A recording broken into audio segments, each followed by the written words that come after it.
Hi, my name is Rebecca Sander, and I am the Rural RN Nurse Resident Coordinator for Hays Medical Center in Hays, Kansas.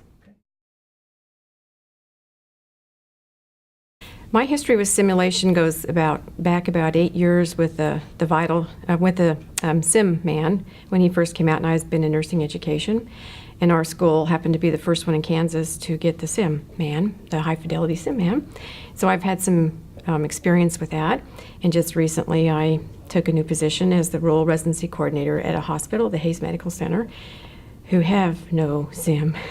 So they wanted me to start a program with simulation, so that's where I'm sitting at now. Well, my plans during the interview process, they wrote in the grant. This was a HRSA grant that this Hays Medical Center received, and we're the network hospital for 23 critical access hospitals in Northwest Kansas.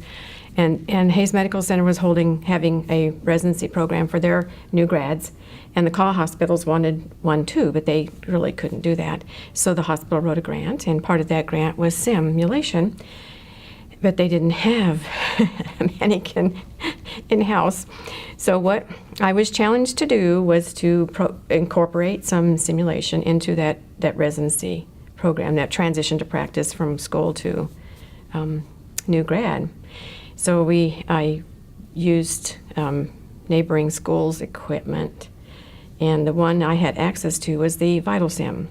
And I was never raised with a VitalSim. I was raised with a high fidelity Sim Man. So I had to quickly, overnight basically, it felt like to me, teach myself how to use that mannequin and devise some simulations for the out-of-school. This is not a nursing student, this is a new grad out of school, and develop some simulations for them to help them, their confidence level and their competence level at the bedside. It was the instant success. I knew it would be. The students absolutely loved it, and they wanted more and more and more. So from here forward, we're going to incorporate that more into the rural residency program and the hospital side also too. And we're just going to be doing as much simulation as we can. I know we're starting with baby steps, and we'll as they're developed and tweaked, we can just really incorporate a lot. It's invaluable. My presentation for the SUN conference is Transition to Practice was the topic, and what I wanted to share with the audience is how you don't have to start big, and you don't have to use the high fidelity. I mean, you don't have to go that high. I feel like I developed the already made scenarios that came with the VitalSim, and I tweaked them a little bit, and I incorporated and added real live parts to it, because he's not really computerized program, but there was a program, and I added a family member or two and a little history and physical, and we got a wired mic so that the patient can talk back to them, and gave them a little medical record. And what I wanted to do is I challenged them. When a patient comes in, or somebody comes into a rural hospital, it's in the emergency room, that's where they start, and they just have a very basic, I can't breathe complaint, or I have pain complaint, and that's all I gave them. And these are brand new nurses right out of school, and they're going to be on their own and by themselves, and the physician is not there.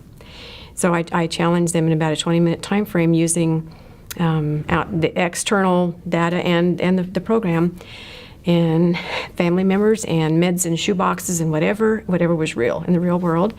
And they had to come up with what they thought was wrong with their patient. They had to pull out what information was pertinent and call the doctor.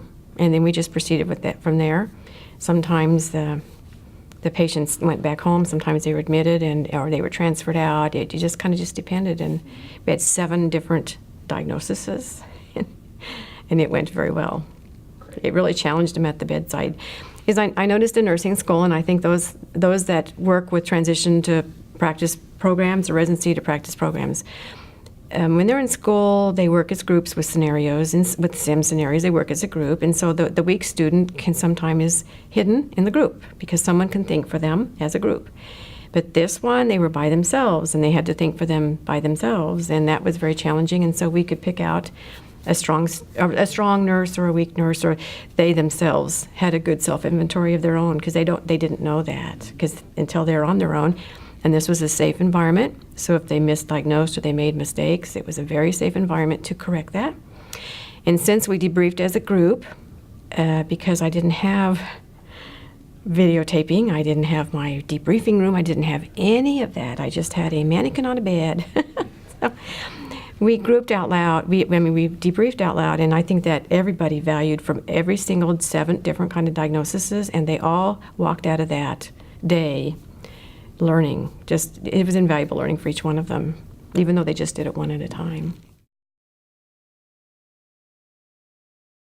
What I hope to get out of this event, attending this conference,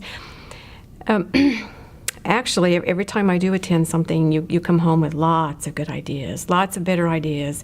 You come home with how you can do bigger stuff with less resources, because we all have to do that. How you can make a simple scenario as complex as you want it, as simple or as complex as you want it. You don't have to learn how to write fancy programs, and that's what you really gain from this conference. That's what I've gained from this conference. You don't need the fancy equipment and the fancy everything. You can really just write your objectives down and go from there and make it work. With SIM, it's absolutely awesome. My hospital watched my scenarios, and that was a very valuable opportunity to convince them to move forward and to really start giving us the resources and the mannequins that we might need. So it was very good. This morning's opening session was awesome. I wish the EMS director had been with us, because again, they're talking, and they want to do more and more and more.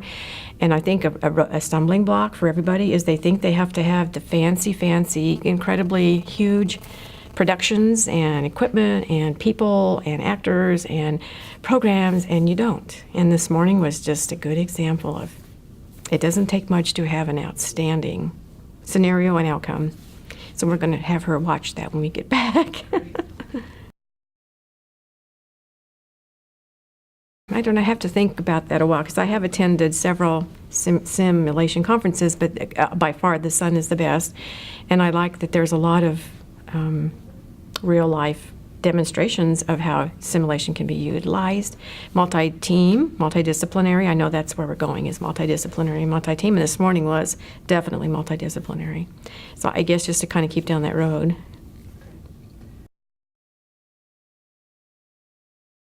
I thought that I wasn't going to be able to do what I was assigned to do with that little bit of resource I had, and I fooled myself. And so I would encourage anybody to don't give up and start little and use what you've got and think outside the box and be creative and just start little, and it'll grow and it'll grow and it'll grow. And that's what people just have to do. I remember those days when I used to be scared to death of this man, and it was too much. It just seems like a lot of work and time and technology, and it really isn't. It really isn't. It's really as simple as you make it. So it's just very excited. I'm very excited to continue to do what we're doing for transition to practice. I think that's going to be another area for simulation.